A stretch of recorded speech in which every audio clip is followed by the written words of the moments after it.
Hello guys, आरामै हुनुहुन्छ होला। म यता आरामै छु, यता म चाहिँ अनुप।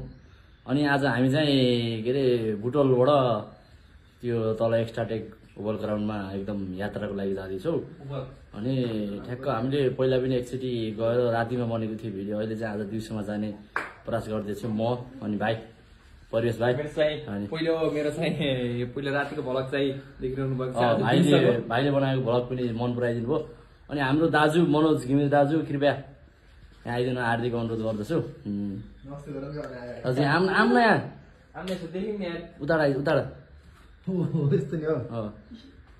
ल हाम्रो दाजु चाहिँ अब हामी पनि जाने घुम्न जाने। ल भाइ यहाँ त हामी 3 बजे चाहिँ अब हाम्रो कोठाबाट चाहिँ अब यात्रा हाम्रो जारी छ। अनि त्यही छोडेर हामी ओभल एक्स्ट्रा टेक ओभल ग्राउन्डमा चाहिँ यात्राको लागि जानेछ है। ल हामी त्यहाँको बसमा चढिसकेका छ होइन, टक्कै गाडी चढ्न लागेर अनि अहिले पनि हामी एकदम यात्राको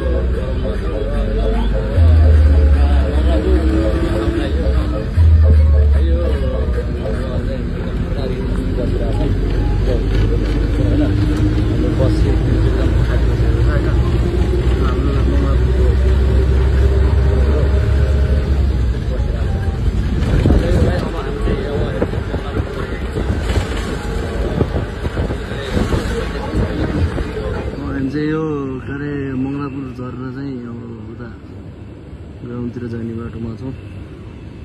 अर्को गाडी चेन्ज भएको छ, गाडी चाहिँ यस्तो केटाहरू चाहिँ अब ग्राउन्डतिर जान लागिरहेको छ र के हुन्छ हेरौँ।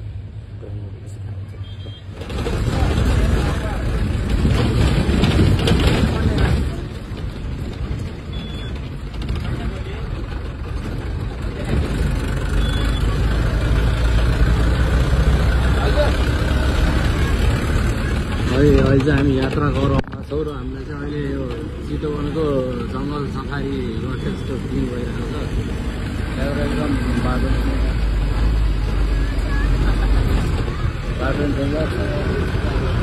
अहिले चाहिँ हामी ठ्याक्क यो यात्राको क्रममा छौँ होइन। यहाँ बाटो पनि यस्तो यस्तो भइरहेको छ। अनि केटाहरूलाई बसको यात्रा एकदम रमाइलो লাগে चाहिँ खै कुनै ट्रेक्टरमा चढ्यो अब जस्तै भयो भन्छन्। अनि हाम्रो ठ्याक्क त्यहाँ चाहिँ झरेर अनि यो बाटो चाहिँ टक्क अब हिँड्दै चाहिँ हामी यो एक्स्ट्रा टेक ओभल ग्राउन्डमा जाँदैछौँ। त्यही हो, अब यस्तो चस्मा लगाइदिउँ है, कस्तो देखिन्छ म यो चस्मा राम्रो देख्ने भएछ कि चाहिँ यो 7 समुद्र पारीबाट मगाएको चस्मा हो। अनि त्यही हो, त्यहाँ मेला लागेको रहेछ। हामीले भर्खर देख्यौँ यही फ्लड लाइट देखियो हल्का हल्का। अब आइयो भन्ने आश जाएको छ यो लाइट देखेपछि। अब लगभग अब आइयो। अब केटाहरू हिँड्दैन। अब म बिटाको यो टाउको चस्मा यहाँ मुखमा राखेर हिँड्दैछु। अब लास्ट गर्मी यस्तो गर्मी यार, लास्ट गर्मी चाहिँ हाम्रो बुटोलबाट हिँडेको 1 घन्टा जति भयो होला। गर्मी एकदम गर्मीको त कुरै नगरौँ, बहुत गर्मी हो।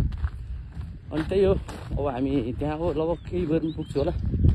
उही पारी हो, त्यहाँ देख्न सक्छु फ्लड लाइट छ, त्यहीँ पारी हो। अब हामी केही बेरमै पुग्छु होला। पुगेपछि ग्राउन्ड के कस्तो छ हजुरहरूलाई देखाइहाल्छु है। ल थ्याङ्क यू।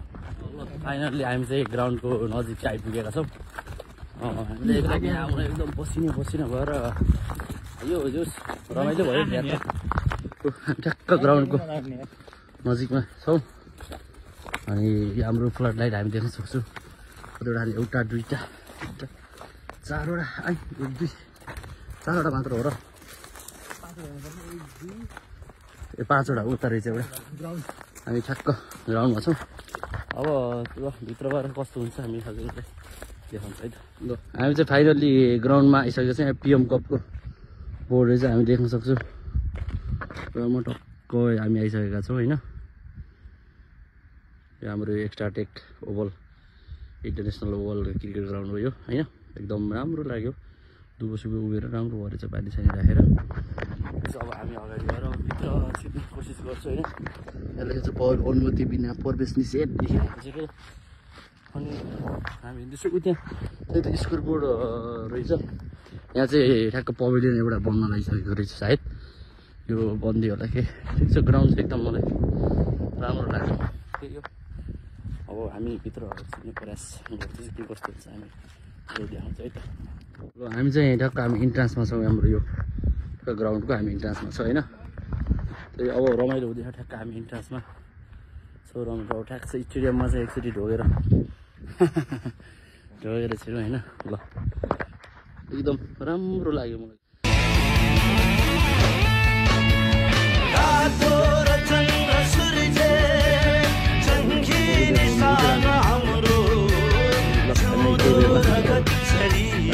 कस्तो लागिरहेछ हाम्रो ग्राउन्ड कृपया हजुरले यो इन्डियाको ग्राउन्ड देख्ने भाइ लागेको होइन यता हेर्दै पनि एकचोटि ल इन्डिया यता हेरौँ न ल इन्डियाको ग्राउन्डहरू देखिराख्नु हाम्रो यो नेपालको यो ग्राउन्ड हजुरले कस्तो लाग्यो हजुर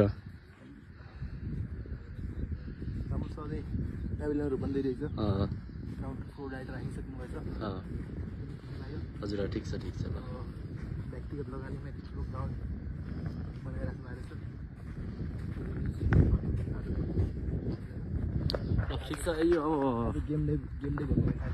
अब त्यही त हामी पनि त्यही चाहिरहेको थियो गेम भएको चाहिँ अझ धेरै मजा आउँथ्यो होइन तर ग्राउन्ड चाहिँ एकदम मलाई चाहिँ एकदम राम्रो लाग्यो चाहिँ है फर्स्ट एक्सपिरियन्स भएर होला अझ आज गेम हेर्नु पाएको भए झन् रमाइलो हुन्थ्यो ठ्याक्कै म टक्क बााउन्ड्रीमा छु अनि उताबाट क्याच आयो भने म चाहिँ टप्प एक हातले छोप्नुमा तयार छु हाम्रो बुवाहरू बस्नु भएको छ त्यहाँ हाम्रो भाइ बसेको छ बुवा टक्क राम्रोसँग बस्नु भएको छ है ल हामी बुवाहरू बस्नु बुवाहरू नमस्कार सन्चै हुन्छ ठिक छ बसाइ राम्ररी भइरहेको छ कि होइन ठिक छ ल ग्राउन्ड राम्रो रहेछ है ल अहिले चाहिँ हामी के अरे पिच कस्तो रहेछ हाम्रो हेर्न परिचय गर्दैछ त्यो एकदम राम्रो लाग्यो पाइपहरू ग्राउन्डमा देख्दा चाहिँ हाम्रो यो MS Dhoni the untold story फिल्मको हेर्दाखेरि टक्कै सिँचाइ भइरहेको छ पानी बगिरहेको छ चप चप चप चप आवाज पनि आइरहेको छ पिच चाहिँ हाम्रो एकदम सुन्दर राम्रो रहेछ हाम्रो पिच चाहिँ है अहिले चाहिँ एकदम यो होइन ठिक छ आवाज पनि राम्रो आएको छ यहाँबाट चाहिँ तर पिच चाहिँ ठिक छ यहाँबाट रनअप लिएर चाहिँ है एकदम राम्रो छ पिच चाहिँ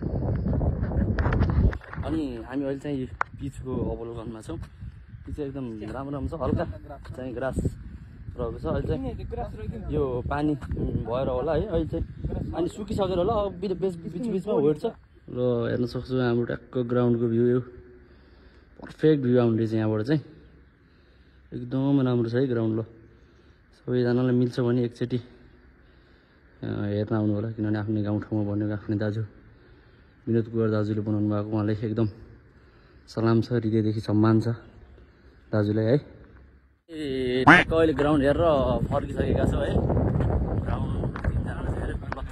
फर्किसकेका छौँ ल अनि दाजुहरूले कस्तो लाग्यो ग्राउन्ड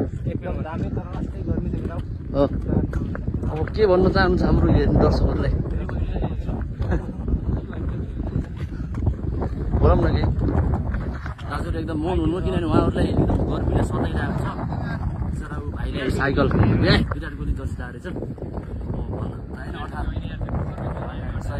तँ त ल्याउनु भाइ हाम्रो ग्राउन्ड चाहिँ हामी ठ्याक्क बिरेको छ फेरि आउनेछौँ भने अब यहाँबाट हामी फर्किसकेको छ है त्यही गाइज ल अब फेरि अर्कोचोटि कुनै दिने ग्राउन्डमा आइदिएछु भने फेरि भेटौँ ल दाजुहरू त हेर त ल है अटोको यात्रा रह्यो है फाइनली अटो पाइयो अटोवाला हाइवे भनेर यस्तो परिवेशको हाइवे एकान्तक चाहिँ परिवेशको हाइवे त्यसलाई हाइवे भन्छ हामी चाहिँ अब भलबारी पुगेर भलबारी गएर कता टाढा भएछ गएर हामी चाहिँ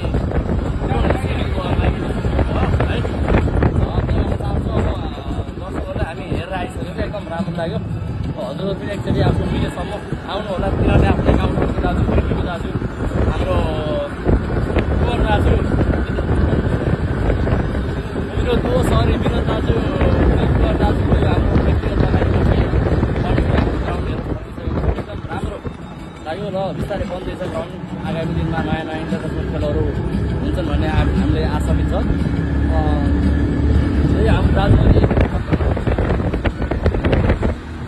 ल हामी ट्याक्क हिँड्दैछौँ है अहिले हामी चाहिँ यो ठ्याक्क घम्रो करेन्ट चाउचेको फ्याक्ट्री पढिसकेका छौँ है यात्रामा गरममा ठ्याक्क हामीलाई फ्याक्ट्री पनि देख्न मिल्यो हामी यात्रामै छौँ अझ पनि त्यही त हो भन्नु के छ र यो माध्यमिक विद्यालय रहेछ है अझ पनि हामी यात्रा